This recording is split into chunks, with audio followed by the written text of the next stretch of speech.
Dalam video ini ada 8 soal ya, teman-teman, terkait dengan literasi bahasa Indonesia. Kita ke soal yang pertama, kita langsung ke pertanyaan soalnya, teman-teman. Pertanyaan soalnya adalah, manakah kalimat yang tepat untuk menutup paragraf tersebut? Kita lihat tagnya adalah berita yang dilansir antara bulan lalu dengan tajuk Bahasa Indonesia berpeluang jadi bahasa kedua ASEAN, memberikan satu harapan besar bagi Indonesia untuk berbicara di kancah internasional. Kemudian sekarang ada kesadaran di kalangan warga Filipina teristimewa di kawasan selatan negara ini bahwa mereka perlu belajar bahasa Indonesia karena bahasa itu dapat dimengerti di 4 negara ASEAN, Brunei, Malaysia, Singapura, Thailand. Selain keempat negara ASEAN itu, sebagian warga suku Cham di Kamboja, Laos, dan Vietnam mengerti bahasa Melayu yang menjadi induk bahasa Indonesia. Jadi kalimat penutupnya apa bunyinya? Apakah A ya? Untuk itu kita perlu menggalakkan penyebaran kamus bahasa Indonesia agar memudahkan orang asing. Kemudian B, dengan demikian jelaslah bahwa bahasa Indonesia menjadi bahasa yang diidamkan di kawasan ASEAN. Atau C, oleh karena itu bangsa Indonesia harus dapat menggunakan bahasa Indonesia dengan baik dan benar. Atau D, untuk itu perlu diupayakan agar bahasa Indonesia menjadi bahasa utama ASEAN. Atau E, sehubungan dengan hal itu, menjunjung tinggi bahasa Indonesia menjadi kewajiban seluruh bangsa Indonesia. Jawaban yang tepat adalah yang E ya teman-teman. Nah, kenapa? Nah, tag ini termasuk induktif. Jadi, termasuk tag induktif. Nah, pola berpikirnya adalah dari khusus itu ke umum, teman-teman. Jadi, ini adalah pernyataan umum dari tag ini. Jadi, kalau misalnya yang B di beberapa buku itu ada yang pembahasannya jawabannya B, teman-teman. Dengan demikian jelaslah bahwa bahasa Indonesia menjadi bahasa yang diidamkan di kawasan ASEAN. Coba kalau kita urutkan di sini, misalnya kalau kita balik menjadi pola yang deduktif, kita akan mengambil kalimat pertamanya adalah bahasa Indonesia diidamkan di kawasan ASEAN. Kemudian banyak negara-negara di ASEAN yang menggunakan bahasa atau paham dengan bahasa Melayu. Nah, kenapa ke E, teman-teman? Karena ini lebih bersifat umum, yaitu dengan demikian seharusnya bangsa Indonesia itu menjunjung tinggi bahasa Indonesia menjadi kewajiban kita seluruh bangsa Indonesia. Dengan menjunjung tinggi bahasa Indonesia, maka bangsa lain di ASEAN pun tentu akan tidak ragu menggunakan bahasa Indonesia. Orang luar saja menggunakan bahasa Indonesia atau berminat menggunakan bahasa Indonesia. Tentunya orang Indonesia harusnya lebih suka, lebih mencintai bahasanya sendiri. Caranya gimana? Tentu dengan menjunjung tinggi bahasa Indonesia. Nah, kurang lebih alur berpikirnya seperti itu. Kita ke soal yang kedua, teman-teman. Pertanyaan soalnya adalah mengurutkan kerangka dari satu karangan itu yang tepat itu seperti apa. Soalnya seorang akan mengembangkan karangan yang bertema upaya meningkatkan kemampuan berwirausaha bagi remaja dengan kerangka berikut. Yang pertama, saran bagi remaja untuk berwirausaha. B, pentingnya meningkatkan kemampuan berwirausaha. 3, langkah meningkatkan kemampuan berwirausaha. Kemudian yang 4, komponen yang mendukung kemampuan berwirausaha. Dan kelima, ketidakmampuan remaja berwirausaha. Nah, oke ya, suatu karangan, apalagi karangan ilmiah itu bermula dari adanya masalah, teman-teman. Nah, yang menjadi masalah dalam kerangka ini yang mana? Yang ini. Jadi, yang harusnya dimulai itu dari 5. teman-teman. Nah, kemudian setelah ketidakmampuan remaja berwirausaha, kerangka berikutnya apa? Apakah satu saran, langsung ke saran, atau yang kedua? Pentingnya meningkatkan kemampuan berwirausaha. Nah ini, jadi yang tepat adalah dua. Setelah mengetahui masalahnya, yaitu banyak remaja yang tidak mampu berwirausaha, kemudian dilanjutkan, apa pentingnya kemampuan berwirausaha itu. Baru dilanjutkan yang keempat, yaitu komponen yang mendukung kemampuan wirausaha itu apa saja. Kemudian yang ketiga, langkah meningkatkan kemampuan berwirausaha itu apa. Kemudian baru yang pertama, yaitu saran bagi remaja untuk berwirausaha. Jadi yang benar jawabannya adalah yang E. Kita ke soal yang ketiga, teman-teman. Nah, di sini soalnya atau pertanyaan dari soal itu adalah kedua teks di atas itu menjelaskan tentang apa? Apakah kebutuhan manusia akan obat, cara mengkonsumsi, anggapan masyarakat akan obat, pengetahuan masyarakat akan obat, atau harapan manusia akan obat. Nah, di sini kita coba cari clue-clue dari kalimat-kalimat utamanya. Obat telah menjadi bagian yang tidak terpisahkan dari kehidupan manusia masa kini. Bahkan karena begitu akrabnya, orang justru semakin tergantung pada obat, semakin terbiasa menggunakan obat. Penggunaan obat-obatan kita justru terlihat sebagai gaya hidup yang modern. Mereka perlu tampil seksi, bukan sehat. Ya, jadi dari sini ya teman-teman, ada satu asumsi bahwa sebenarnya obat itu bukan hanya kebutuhan untuk mengobati, tapi sudah seperti gaya hidup. Faktanya, zat-zat yang terkandung dalam obat dan efeknya bagi tubuh kita sering tidak diperhatikan. Nah, di sini lebih lanjutnya banyak masyarakat yang tidak paham dan tidak memperhatikan efek samping dari obat. Dalam pemilihan obat harus diperhatikan adanya kandungan bahan-bahan kimia yang ya justru menimbulkan dampak buruk terhadap tubuh kita. Itu teks yang pertama ya bunyinya, bahwa banyak masyarakat itu yang nggak paham ya, bahwa obat itu sebenarnya mengandung efek samping. Teks yang kedua, pada umumnya orang memandang obat itu sebagai sesuatu benda yang ajaib yang dapat menyembuhkan segala penyakit ya, tanpa tahu efek sampingnya apa. Semua obat adalah racun. Nah ini pada dasarnya semua obat itu racun, kecuali diminum sesuai dengan dosis. Hal itu menyadarkan kita bahwa dalam mengkonsumsi obat, kita harus memperhatikan dosis yang tepat.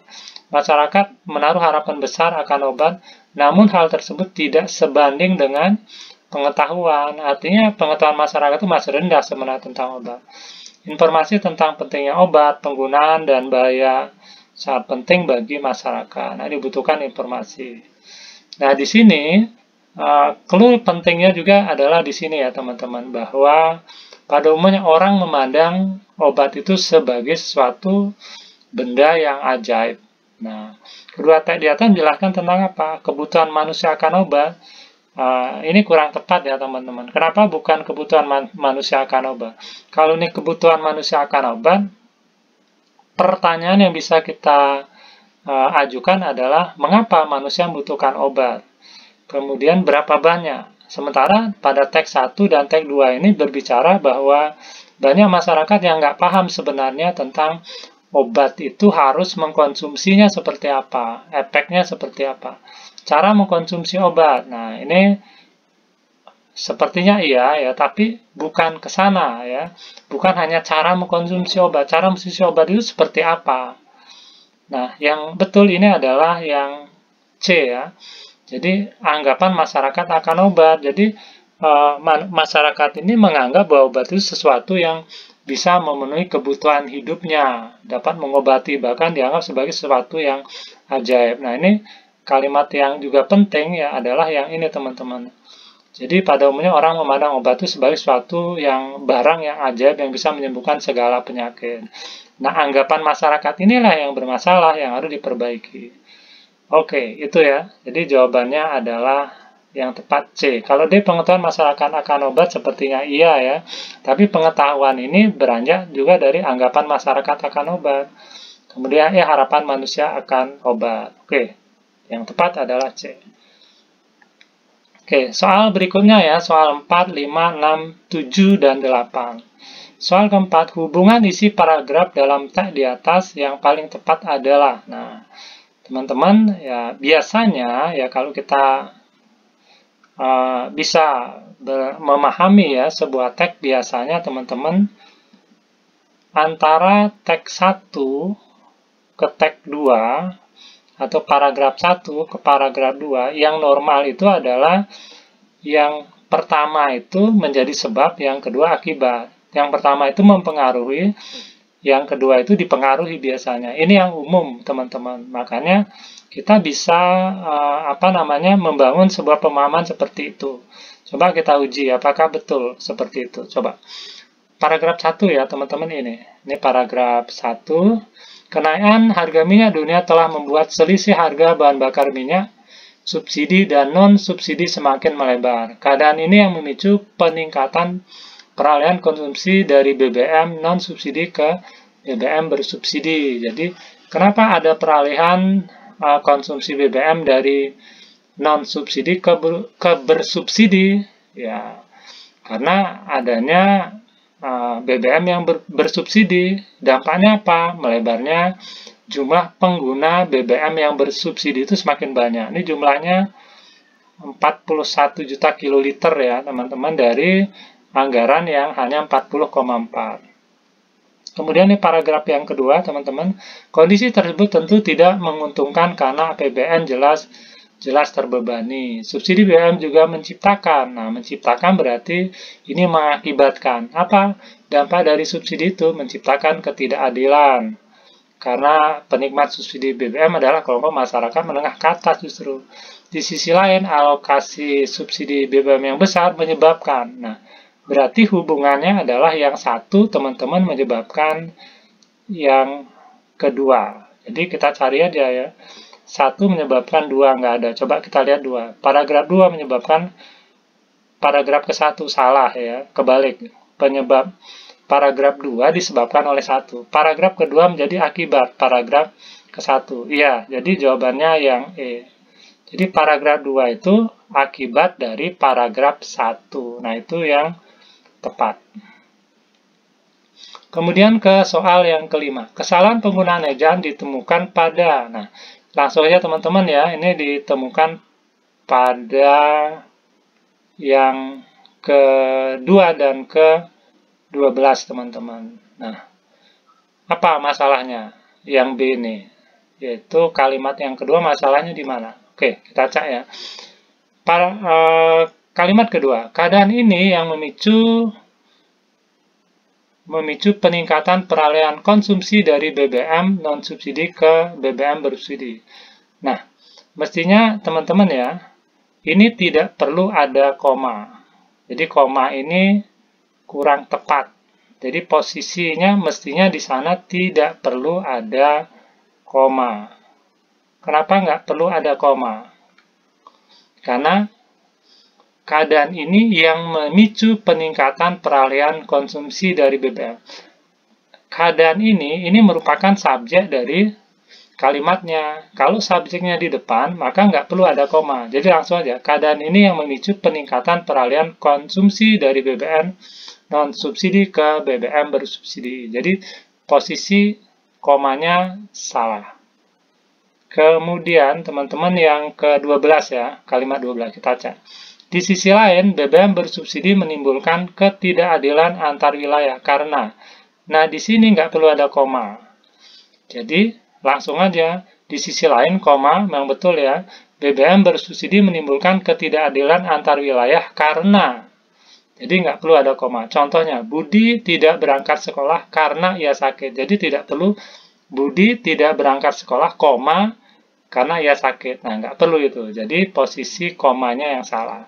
Teman-teman ya, nanti di akhir kalimat, di akhir video nanti ada pembahasan tentang ejaan yang disempurnakan, khususnya adalah penggunaan tanda koma. Makanya jangan berhenti menonton sampai akhir.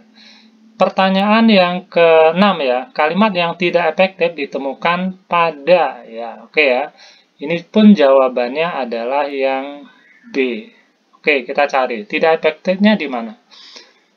Kalimat 3. Tidak mengherankan jika realisasi subsidi BBM ya hingga akhir tahun ini diperkirakan menembus angka. Nah, ini tidak perlu ada kata angka. Kenapa? Karena di sini sudah disebutkan angkanya 41 juta kiloliter ya. Jadi langsung aja, tidak mengherankan jika realisasi subsidi BBM hingga akhir tahun ini diperkirakan menembus 41 juta kiloliter. Berarti kalimat ini berlebih-lebihan atau ada kata yang tidak perlu. Nah, itu alasannya kenapa kalimat ketiga ini tidak efektif. Kemudian yang ketujuh. Ketujuh ini tidak efektifnya di mana? Di penggunaan apalagi. Apalagi itu mestinya dia dalam satu kalimat. Nah, ini kan dua kalimat sebenarnya. Jadi, kalimat 6 dan 7 itu mestinya digabungkan. Jadi, kalimatnya mestinya, di sisi lain, alokasi subsidi BBM yang besar menyebabkan anggaran belanja untuk sektor lainnya, termasuk bagi kelompok miskin menjadi berkurang, apalagi dengan tidak adanya pengendalian konsumsi BBM dan seterusnya. Jadi apalagi tidak bisa diletakkan di awal kalimat. Nah, itu alasannya kenapa 7 tidak efektif. Kita ke soal nomor 7. Penulis teks di atas berpihak kepada siapa? Ya, kalau di sini ya paragraf 1 teman-teman berbicara bahwa pemerintah itu memberikan subsidi BBM. Dampak dari pemberian subsidi BBM itu penggunaan atau konsumsi BBM bersubsidinya menjadi besar sekali. Dampaknya apa? Dampaknya adalah APBN-nya membengkak. Kayak itu. Nah, kemudian paragraf berikutnya ya, BBM bersubsidi hanya menguntungkan pemilik kendaraan pribadi. Jadi yang untung itu hanya pemilik kendaraan pribadi. Serta transportasi darat di kota besar. Jadi kan bukan masyarakat luas yang untung. Kalimat 11. Akibatnya, industri transportasi massal menjadi tidak menarik. Itu akibatnya lagi. Jadi bus, kereta api nggak menarik karena banyak orang bisa menggunakan kendaraan pribadi. Kenapa? Karena bensin atau BBM-nya murah. Di sisi lain, BBM bersubsidi menimbulkan ketidakadilan antar wilayah karena penikmat subsidi itu banyak di kota besar. Paragraf terakhir, jelaslah mempertahankan kebijakan subsidi BBM sebenarnya lebih banyak efek negatifnya dibandingkan dengan manfaatnya. Nah, dari sini ya, teman-teman kita bisa menangkap bahwa penulis itu berpihak kepada pemerintah dia. Artinya bahwa kalau bisa hentikan subsidi BBM sehingga harga BBM itu wajar. Artinya ya tidak mahal, tidak terlalu murah sehingga orang berpikir kalau misalnya menggunakan kendaraan pribadi, kalau misalnya harga BBM itu bersaing, kalau terlalu murah orang akan menggunakan kendaraan pribadinya terlalu banyak. Jadi penulis teks ini berpihak kepada pemerintah. Apalagi kan di sini ya, dampak dari subsidi BBM itu apa? APBN akhirnya meningkat. Kemudian di akhir paragraf juga jelaslah memperhatikan kebijakan subsidi BBM sebenarnya lebih banyak efek negatifnya dibandingkan dengan manfaatnya. Tuh, berarti kan berpihaknya kepada pemerintah. Oleh karena itulah, kebijakan pembatasan penggunaan BBM bersubsidi mestinya segera, ya, jadi pembatasan BBM bersubsidi itu mestinya segera direalisasikan. Berarti ini merealisasikan kan kebijakan pemerintah. Itu alasannya kenapa dalam hal ini penulis itu berpihak kepada pemerintah. Oke, kita ke soal yang ke-8. Rangkuman manakah yang paling tepat? Jadi yang diminta itu rangkuman yang mana yang paling tepat? Rangkuman yang paling tepat. Nah, gimana teman-teman cara merangkum? Nah, merangkum kalau dia tag, berarti kan ada beberapa paragraf. Nah, caranya adalah dari kalimat-kalimat utama setiap paragraf itu digabungkan, jadilah rangkuman. Nah, oke ya, kita lihat tag yang tadi.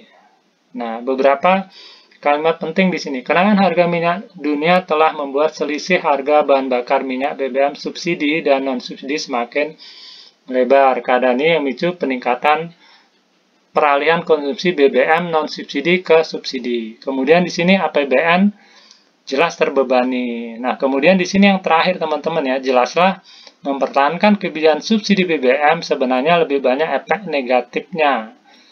Nah, ini juga menjadi sesuatu yang penting ya sebagai kesimpulan dari dari kesimpulan atau rangkuman ya. Rangkuman dari tag ini. Oke, nah di sini yang penting ya. Oleh karena itulah kebijakan pembatasan penggunaan BBM bersubsidi semestinya segera direalisasikan. Nah, kalimat ini harus masuk ke dalam rangkuman. Nah, kita lihat mana kalimat dalam rangkuman yang mencantumkan ini. Oleh karena itulah kebijakan pembatasan penggunaan BBM bersubsidi semestinya segera direalisasikan. Apabila tidak dibatasi, dikhawatirkan konsumsi BBM bersubsidi pada tahun mendatang semakin besar yang tentunya berpotensi menimbulkan implikasi negatif. Nah, ini harus masuk kalimat itu. Oke, kita cek ya teman-teman ya. Kenaikan harga minyak dunia membebani APBN, ya benar. Membebani APBN, ya benar.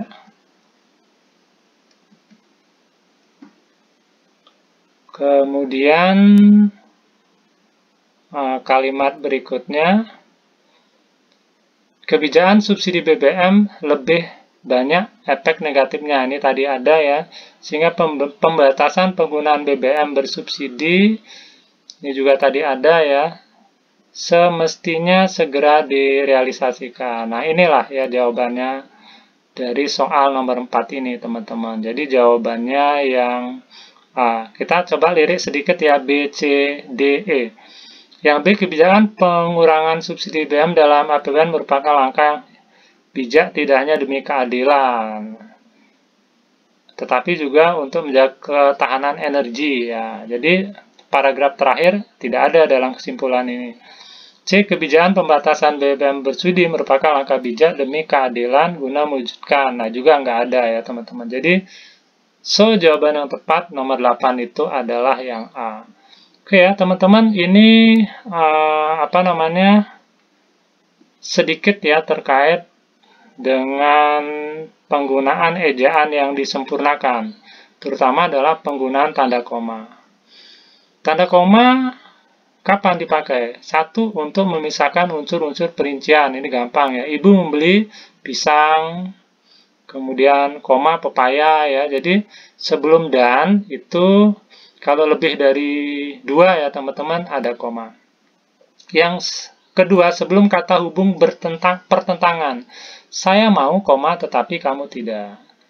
Yang ketiga, memisahkan anak kalimat yang mendahului induk kalimatnya. Kalau diundang, saya akan datang. Nah, induk kalimatnya ini teman-teman. Anak kalimatnya mana? Ini. Anak kalimatnya di awal, maka ada koma. Kalau diundang, koma, saya akan datang. Tapi kalau induk kalimatnya di awal, tidak ada koma. Saya akan datang kalau diundang. 4. Memisahkan penghubung antar kalimat. Jadi, koma, wajar kalau dia menjadi bintang pelajar. Yang kelima, memisahkan kata seru dan kata sapaan. Oh, koma, begitu, dia baik sekali, koma, Bu. Kemudian yang 6, memisahkan petikan langsung. Kita harus pergi dalam hidup ini, koma, kata nenek saya. Kemudian, koma tidak dipakai bila sudah ada tanda tanya dalam petikan. Jadi kalau ada tanda tanya dan seru nggak pakai koma. Ini lihat. Di mana saudara tinggal? Ini tanya. Jadi nggak ada koma. Ketujuh ya, di antara A, nama dan alamat, B, bagian alamat, C, tempat dan tanggal, nama orang dan gelar, ya, serta E, bilangan bulat dan angka desimal di sini. Saudara Abdullah, koma, Jakarta. Ini nama, kemudian ini tempat. Universitas Ali, Jalan Burung, Jakarta, Indonesia. Jakarta, 17 Agustus 45. Kemudian Nyonya Siti M S S H M H. Kemudian 27,3 kg. Kemudian yang ke-8, mengapit keterangan tambahan atau oposisi. Soekarno, Presiden pertama RI, ya, merupakan salah seorang pendiri gerakan non-blok. Ini komanya ada 2. Kemudian ya teman-teman yang terakhir C, di belakang keterangan yang terdapat pada awal kalimat. Nah ini opsional. Atas perhatian saudara, kami ucapkan terima kasih. Yang terakhir teman-teman ya, untuk penggunaan kalimat efektif. Nah ini syarat dari kalimat efektif itu 1, sesuai kaidah bahasa Indonesia yang berlaku. Yang kedua, minimal terdiri atas subjek dan predikat. Subjek itu apa? Ya, kata ganti orang, benda. Misal saya pergi, ya, berarti saya itu subjek, pergi itu predikatnya. Jadi minimal harus ada kata ganti dan kata kerja. Itu baru sebuah kalimat. Kemudian tidak bertele-tele, ya, tidak muter-muter. Kemudian tidak ambigu. Ambigu itu berarti menimbulkan pengertian ganda.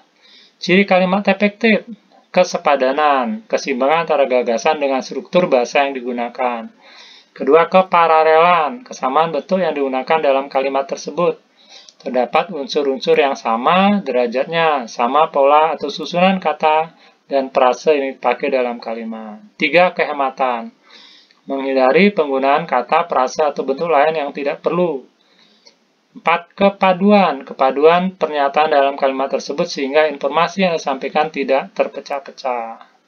Kelima, kelogisan, ide yang ada dalam kalimat dapat diterima oleh akal dan sesuai dengan ejaan bahasa Indonesia yang berlaku serta menurut adanya pola pikir yang sistematis. 6, kecermatan, tidak menimbulkan pengertian ganda dan tepat dalam pilihan kata. Oke ya, selesai video ini. Terima kasih sudah menonton dari awal sampai akhir. Mudah-mudahan bermanfaat dan teman-teman saya doakan sukses semua. Sampai jumpa.